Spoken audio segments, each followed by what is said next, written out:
6.25 전쟁 70주년을 맞아 순창 비목공원 위령탑 광장에서는 해원제가 열렸습니다. 참석자들은 회문산을 중심으로 희생된 주민의 명복을 기원했습니다. 정읍시의회 정례회에서 지역 현안에 대한 질문과 답변이 이어졌습니다. 내장산 국립공원 조정과 긴급재난금 추가 지원 등이 쟁점으로 떠올랐습니다. 훔친 차량을 몰다가 신호표지판에 들이받아 운전자 등 6명이 다쳤습니다. 운전자는 무면허 상태로 차를 몰 것으로 드러났습니다. 소방관 딸이 순직한 뒤 32년 만에 나타나 유족급여를 받아간 생모가 딸을 키운 남편에게 양육비를 지급하게 됐습니다. 법원은 남편 A씨가 부인을 상대로 낸 양육비 청구 소송에서 A씨의 손을 들어줬습니다. 헬로티비 뉴스 전북 지금 시작합니다.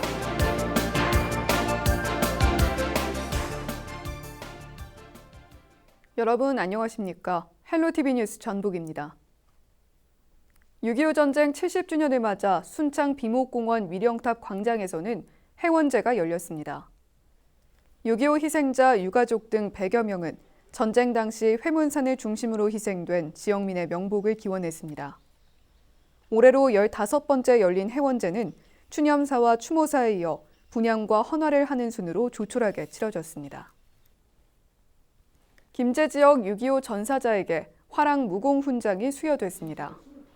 김제 씨는 25일 국방부 장관을 대신해 6.25 유공자 유족 12명에게 무공 훈장과 훈장증을 전했다고 밝혔습니다.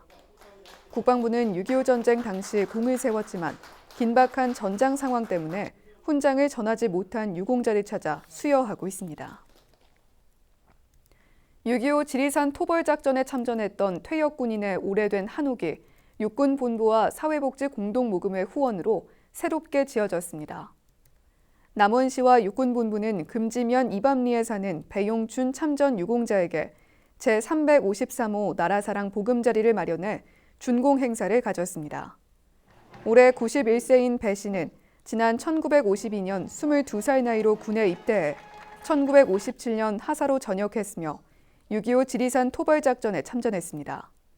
이번 행사에서는 6월 호국보훈의 달을 맞아 참전 유공자 존영액자 증정과 무공훈장 수여 행사도 함께 열렸습니다. 대한민국 국방부에서 저에게 사랑호 보금자리를 마련해 주신 데 대해서 깊은 감사를 드립니다. 지금 정읍시 의회에서는 254회 정례회가 진행 중인데요. 25일엔 정읍 현안에 대한 질문과 답변이 오갔습니다. 내장산 국립공원 조정과 코로나19 관련 긴급재난금 추가 지원 등의 문제가 쟁점으로 떠올랐는데요. 이진철 기자입니다. 25일 정읍시 의회에선 시 행정 현안에 대한 질문과 답변이 오갔습니다. 올해 국립공원 조정을 위한 심의가 시작되면서 그동안 갈등을 겪어온 내장호와 관광호텔 부지 등의 구역 조정이 어떻게 이루어질지가 화두였습니다. 구역 조정 이후 활용 방안에 대한 물음도 이어졌습니다. 향후 이곳이 폐지되었을 때 이 주위를 어떤 형태로 보존 및 개발을 하여 정읍시의 관광산업을 활성화시킬 계획을 가지고 있습니다. 정읍시는 지난해 4월부터 구역 조정을 위한 용역을 시작했고 올 7월에 지역 협의회를 거쳐 10월 중 관련 안건을 상정할 예정이라고 밝혔습니다. 조정이 통과되면 내장호 주변의 자연환경은 지키면서 지속 가능한 개발을 추진하겠다고 덧붙였습니다. 내장산 저수지 일부가 해제된 후에는 주변의 국립공원 지역과 함께 연계된 우수한 자연환경을 보존하면서 지속 가능한 이용과 개발을 도입할 계획입니다. 코로나19 상황이 장기화되면서 추가 재난지원금에 대한 질의도 이어졌습니다. 지난 5월 정읍시는 시민 모두에게 1인당 10만 원의 정읍형 재난기본소득을 지급했는데 시 자체 예산으로 추가 지원이 가능할지 의문을 제기한 겁니다. 일각에서는 코로나19로 인한 경제유지 대책으로 재난기본소득을 추가로 지급해야 한다는 주장이 있습니다. 이에 대해 시장은 어떤 생각을 가지고 계신지 말씀해 주시기 바랍니다. 이에 대해 시는 신중한 입장을 밝혔습니다. 코로나19 상황 극복을 위해 저소득층과 소상공인 등을 지원하기 위해 현재까지 586억 원가량 투입했는데 추가적인 재난소득 지급에 대해선 논의가 필요하다는 입장입니다. 현재 재난기본소득의 추가 지급 계획은 신중하게 정부의 방침을 보고 검토할 예정입니다. 정읍 첫 코로나19 확진자에 대한 시의 대응도 도마 위에 올랐습니다. 확진자가 양성 판정을 받은 시간은 지난 23일 오후 7시지만 확진자 관련 재난 문자와 시의 브리핑이 다음 날인 24일 오전에 진행되면서 정보 공유가 늦었다는 지적입니다. 이에 대해 시는 신속한 대응도 중요하지만 정확하게 상황을 파악한 후 전달하기 위해 그런 결정을 내렸다고 답했습니다. 해외에서 들어왔고 또 자가격리가 돼 있는 상태였고 자가격리 상태에서 특별히 이상 징후가 없다는 걸 우리가 확인했기 때문에 그렇게 신속이 꼭 답은 아니었다는 생각을 하고 그렇게 조치했다는 말씀을 드립니다. 자세한 시정 질문 내용은 7월 1일 수요일 오전 9시 채널 25번 지역 방송을 통해 확인하실 수 있습니다. 헬로티비 뉴스 이진철입니다.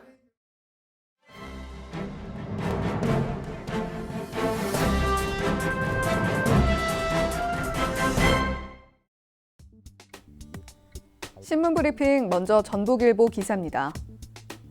코로나19 사태로 11년 만에 전북 지역 수출액이 4억 달러 미만으로 떨어졌습니다. 코로나19 영향이 본격화되면서 대기업들의 생산 중단 및 감산, 낮은 유가 등이 원인으로 분석됩니다. 사스나 메르스 같은 국제 감염병보다 지난 2008년 금융위기와 맞먹거나 더 큰 영향을 끼칠 수 있다는 우려의 목소리도 나옵니다. 24일 한국무역협회 전북지역 본부와 전주세관이 발표한 2020년 5월 전라북도 무역동향에 따르면 지난달 도내 수출액은 3억 7,083만 달러로 지난해 같은 기간보다 36.1% 감소했습니다. 다음은 전북도민일보 기사 살펴봅니다. 전북의 20, 30대 청년들이 일자리 등을 이유로 지역을 떠나는 탈전북 현상이 심화되고 있습니다. 이 같은 현상은 이미 빨간불이 켜진 결혼 기피나 초저출산 사태로 이어지면서 인구 절벽이 가시화될 것이란 전망입니다. 24일 통계청이 발표한 4월 인구 동향 및 5월 국내 인구 이동에 따르면 5월 전북의 전입 인구는 17,710명, 전출 인구는 18,710명으로 1,000명이 순 유출되는 등 탈전북 현상이 심화되고 있습니다. 전북 지역 인구 수는 181만여 명으로 올해 초보다 약 9천여 명이 줄어든 상황입니다.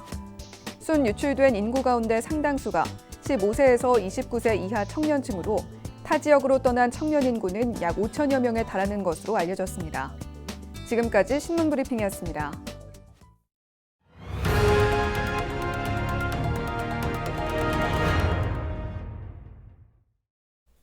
훔친 차량을 몰다가 신호 표지판을 들이받아 운전자와 동승자 등 6명이 다쳤습니다. 25일 오전 2시 50분쯤 정읍시 연지동 한 도로에서 20살 A씨가 몰던 SUV 차량이 신호 표지판을 들이받은 뒤 전복됐습니다. 이 사고로 운전자를 포함해 차량에 타고 있던 6명이 중경상을 입고 인근 병원에서 치료를 받고 있습니다. 경찰 조사 결과 A씨는 무면허 상태로 차를 운전했고 전복된 차량은 훔친 차량이었던 것으로 드러났습니다. 경찰은 A씨를 차량 절도 등의 혐의로 불구속 입건하고 정확한 사건 경위를 조사하고 있습니다. 소방관 딸이 순직하자 32년 만에 나타나 1억 원에 가까운 유족급여 등을 타낸 생모가 법원 판결대로 양육비 7,700만 원을 지급하기로 했습니다. 순직한 소방관의 아버지 63살 A씨 측은 전 부인 65살 B씨가 항고를 포기하고 최근 합의서를 작성했다고 밝혔습니다. 소송은 지난해 1월 수도권 한 소방서에서 일하던 A씨의 딸이 극단적 선택을 한 이후 32년 동안 연락도 없이 지내던 생모 B씨가 갑자기 나타나 유족급여와 사망급여 등 8천만 원이 넘는 돈을 챙겨가자 아버지 A씨가 제기했습니다.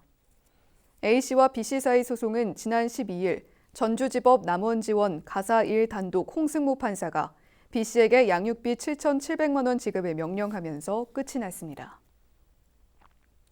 전북도는 효율적 코로나19 방역을 위해 노래 연습장과 실내 집단 운동시설에 전자출입명부를 7월부터 도입한다고 밝혔습니다. 전자출입명부는 QR코드 등 정보화 기술을 활용한 방문자 정보관리 시스템입니다.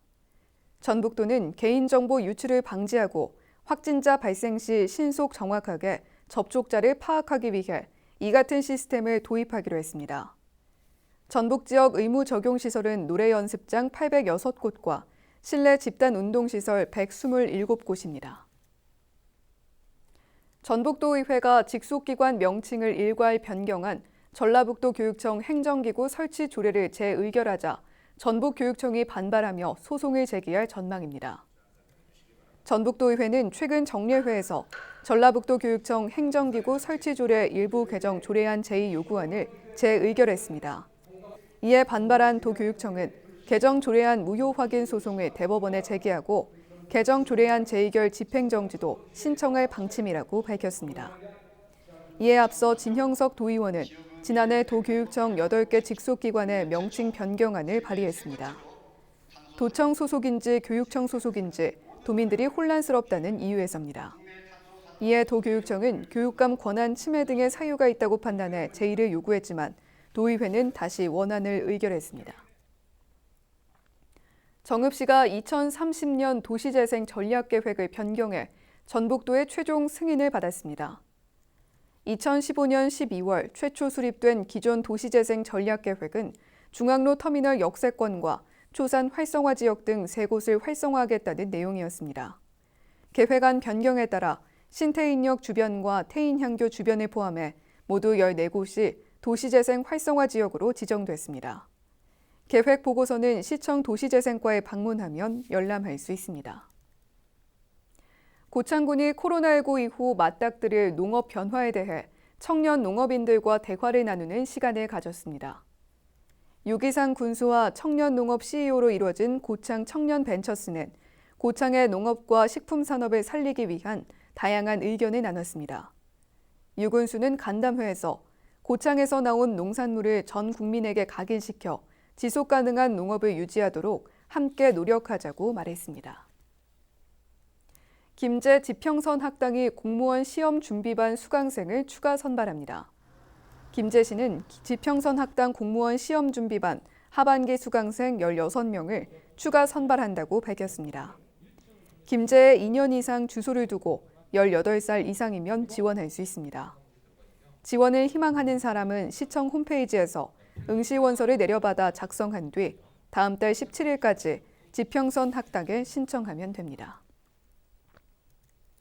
부안에서는 연기와 냄새 없는 친환경 소독이 이루어지고 있습니다. 부안군 보건소는 여름철 친환경 방역 소독을 본격적으로 실시한다고 밝혔습니다. 친환경 방역 소독은 기존과 같이 경유와 약재를 희석하지 않고 물에 약재를 희석했기 때문에 연기와 냄새가 없다고 설명했습니다. 날씨와 생활입니다. 금요일 전북 지역은 대체로 흐리겠는데요. 미세먼지와 초미세먼지 농도는 보통, 자외선 지수는 나쁨 단계를 나타내겠습니다. 금요일 아침 최저 기온은 19도, 낮 최고 기온은 30도를 보이겠습니다. 자세한 우리 지역 날씨입니다. 아침 최저 기온은 임실 19도, 남원, 순창, 정읍과 고창은 20도, 김제, 부안은 21도로 예보됐습니다. 한낮 기온은 부안 27도, 김제, 임실, 정읍과 고창은 28도, 순창 29도를 보이겠고 남원은 다시 30도까지 오르겠습니다. 다음으로 생활지수입니다. 금요일 전북 지역은 대체로 흐리겠는데요. 비 소식은 없지만 빨래하신다면 바깥 날씨 살펴주시고요. 세차도 급하지 않다면 다음으로 미루시는 게 좋겠습니다. 날이 굳은 만큼 외출하실 땐 가벼운 우산 챙기셔도 유용하겠습니다. 이어서 주간 날씨 살펴봅니다. 주말인 일요일부터 다음 주 초까지는 흐리고 비가 내릴 텐데요. 7월이 시작되는 수요일에는 다시 맑은 날씨를 볼 수 있겠습니다. 낮 기온은 평년보다 낮겠지만 내륙을 중심으로는 기온이 높겠는데요. 다만 당분간 날씨가 오락가락할 수 있는 만큼 기상정보 계속 참고해 주시기 바랍니다. 이어서 우리 지역 바다 날씨 살펴봅니다. 금요일 전북 북부 해상과 전북 남부 해상 종일 흐리겠습니다. 바다의 물결은 전북 북부와 남부 해상 0.5m로 잔잔하게 일겠습니다. 지금까지 기상정보였습니다. 헬로티비 뉴스 전북, 오늘 저희가 준비한 소식은 여기까지입니다. 저희는 언제나 지역 주민 여러분 곁에 있겠습니다. 함께해 주신 여러분 고맙습니다.